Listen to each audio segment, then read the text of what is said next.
चार आने की चार प्रेरणादायक बात सुनो रामेश्वर मास्टर के साथ। आज सुनाता हूं मैं तुम्हें पुराने जमाने की बात, जब मारवाड़ की धरती पर पड़े अकाल 6-7।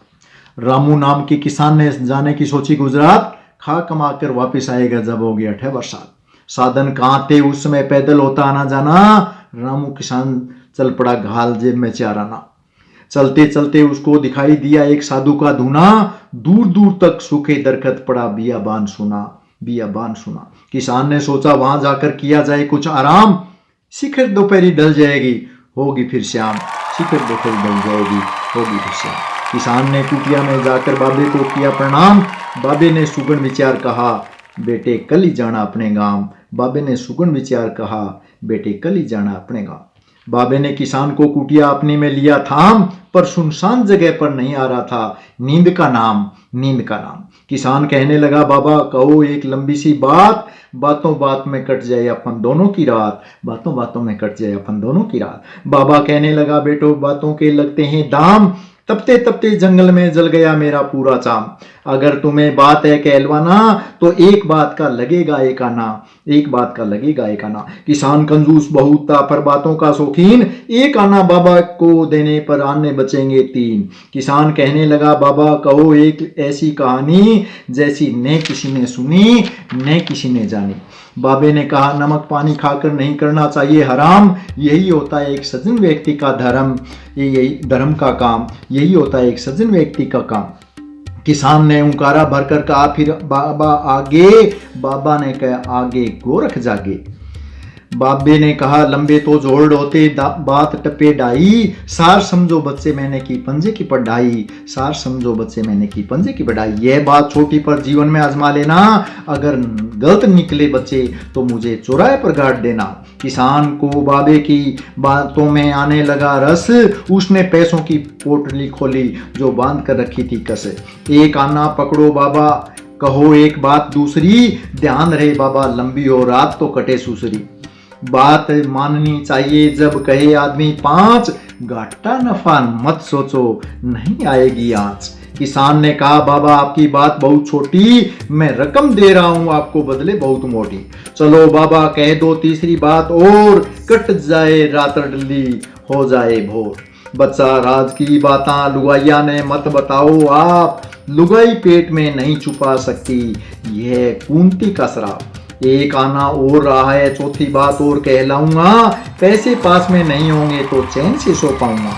बाबा कहने लगा, अगर किसी को बनाना है दुश्मन, उधारा देकर देखना फिर कैसे होगी धनादन।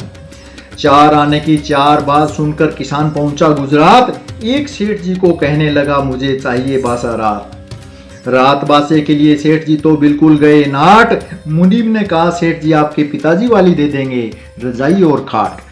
दुकान के आगे सो जाएगा होगी रात को रखवाली, न्यात वाली मिठाई बची पड़ी है दे देंगे भरकर थाली। सेठ जी कहने लगा, पिताजी वाला कमरा सामान उठ जाए तो कमरा हो जाए खाली, रजाई छोड़िए को बाहर फेंक कर आने को सदा कहती है घरवाली।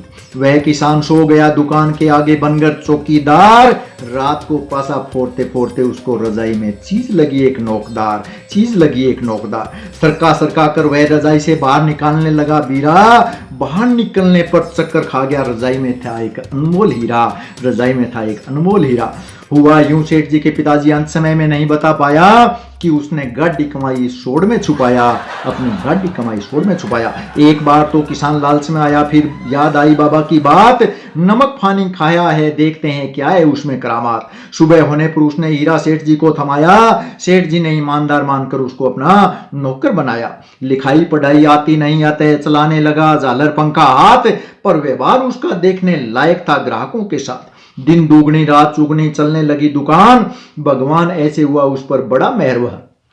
कुछ सालों में सीख गया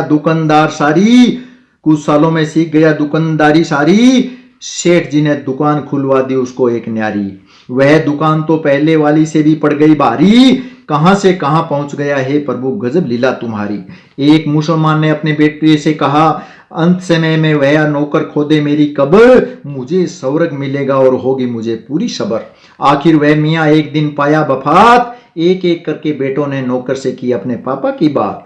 पर वह नौकर नहीं हुआ कब्र खोदने के लिए राजी। जल्दी करो कहने लगे रिश्तेदार मित्र और काजी।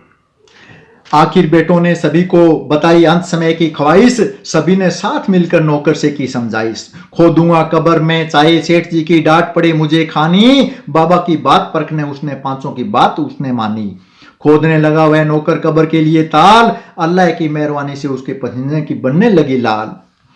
उसने सभी लाल लाकर सेठ जी को दिया, उस पैसे से सेठ जी ने कारोबार विदेशों में किया। सेठ जी को नौकर पर हो गया पूरा मोद, अपना बेटा नहीं था इसलिए नौकर को लिया गोद। उस देश के राजा ने अपने मन में एक बात ठानी, अपनी लड़की को उस नौकर की बनाऊंगी रानी। राजाओं के तो होती हैं सैकड़ों रानी, सभी रानी सुख से नहीं पी पाती सुख से पानी, सभी रानी सुख से नहीं पी पाती पानी। यह नौकर भी किसी राजा से नहीं है कम, पढ़ना दो राजकुमारी को ये आदेश देते हैं हम, पढ़ना दो राजकुमारी को नौकर को ये आदेश देते हैं हम। एक दिन नौकर ने सोचा बाबा की बात मैंने मानी दो, आजमा कर देखते हैं तीसरी चौथी भी शायद सच हो, तीसरी चौथी भी शायद सच हो।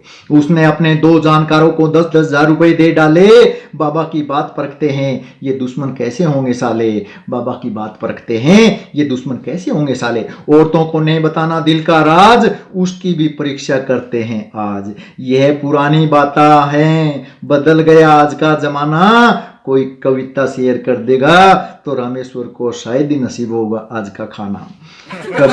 कभी भी ओट की तरह कोई बात पेट में नहीं पचा पाता, इसलिए हो सके तो माफ कर देना, समझ कर स्टाफ का नाता, समझ कर स्टाफ का नाता। समझ सको तो समझ लेना, बोल रहा हूँ इन शोरट, मुझे भी डर लगता है यही है देश की सबसे बड़ी कोरट, यही है देश की सबसे बड़ी कोरट। हाथ जोड़कर विनती है कविता मत कर देना शेयर, कहीं मुझे भटकना पड़े लोमड़ी की तरह भोजन की तलाश में, here and there, here and there. आज तो राज की बातें औरतां ही बताती हैं, फिर किसी को आगे न कहने के लिए पकाती हैं। भले बलों का ये छक्का छुड़ाती हैं, राज करती खेल करती अंतरिक्ष यान उड़ाती हैं। नौकर ने अपने साले राजकुमार को गुप्त तहखाने में छिपाया, पुराने उतार कर नए कपड़े कंगन पहनाया। उधर राजधानी में होने लगी राजकुमार की तलाश, चप्पा चप्पा छान लिया हुए सभी लोग हताश। फिर एक दिन उसने राजकुमारी को लगाई आवाज, किसी को मत बताना मैं बता रहा हूं तुम्हें दिल का राज। तुम्हारे भाई राजकुमार को मैंने मार दिया ये पड़ी निशानी, अगर राजा को पता चल गया तो वह सजा देगा मुझे काला पानी। राजा बनने की इच्छा हो गई अतः मारा गया साला, तीनों घरों में एक तुमतड़ा अपने जुबान पर रखना ताला। रोते बिलखते कहने लगी वह बाला, हे भगवान कैसे मिनक से पड़ा मेरा पाला। किसी को नहीं बताऊंगी घर बचाना है अपना, यह जानकर भूल जाऊंगी जिंदगी का था ये एक मनुष्य सपना, यह जानकर भूल जाऊंगी जिंदगी का था ये एक मनुष्य सपना। 5-10 दिनों में ही गुबार से पूरा भर गया राजकुमारी का पेट, पेट में उफान करके गिट्टी तक आ गया ठेठ, पेट में उफान कर करके गिट्टी तक आ गया ठेठ। जब बस की बात नहीं रही तो वह कहने लगी दिन एक, मैं 2 दिन मारे पी जाऊं जेठे रोटड़ी लियो सेक। वह कहने लगा 2 नहीं दिन जाओ तुम 6-7, पर तीनों घर मत उजाड़ देना बताकर राजकुमार वाली बात। नहीं बताऊंगी स्वामी आप मुझे मत समझो इतनी भोली, मैं कोई गैर नहीं हूं आपकी हम सफर हमजोली। वह राजकुमारी चली गई अपने मायके पीर, 2-3 दिन बाद अपनी माँ के आगे पटका आंखों का नीर। माँ कहने लगी बेटी क्यों रोई तू आज, बेटी कहने लगी पिताजी को नहीं बताओ तो बताऊं राज। बेटी माता को नहीं तो किसको बताएगी बात, गांठ की पक्की हूं भले ही हूं औरत की जात। बेटी ने माँ को पूरी बात बताकर हल्का किया मन, जैसे उस पर से वजन किया हो कम 1 टन। माता कहने लगी तेरे पिताजी में ये बात दूर रखने में भलाई, तुम मत बताना बेटी मैं नहीं बताऊंगी सैकड़ों कसम खाई। फिर बेटी तो चली गई अपने ससुराल, पति तो क्या कोई नहीं समझ सका औरत की चाल। उधर कुछ दिनों में रानी के भी चढ़ने लगा बात का आफरा, पेट उसका फूलने लगा ज्यों फूले गेहूं की रोटी बाफरा। एक दिन राजा आया रानी के महल, राजा हंसते हंसते रहा था टहल। रानी कहने लगी राजा से अगर तुम कर दो 100 गुना माफ तो मैं बताऊं तुम्हें कहानी बिल्कुल साफ। राजा ने कहा हम तुम तो देते हैं दुनिया को माफी, सहन कर लूंगा नुकसान हो चाहे कितना ही काफी, सहन कर लूंगा चाहे नुकसान हो कितना ही काफी। रानी ने तो बात बताकर वजन उतारा सारा, पर राजा का चढ़ गया 100 पर पारा। राजा ने तुरंत अपने मंत्रिमंडल को बुलाया, राजकुमार की हत्या के आरोप में जुआई को फांसी का आदेश सुनाया।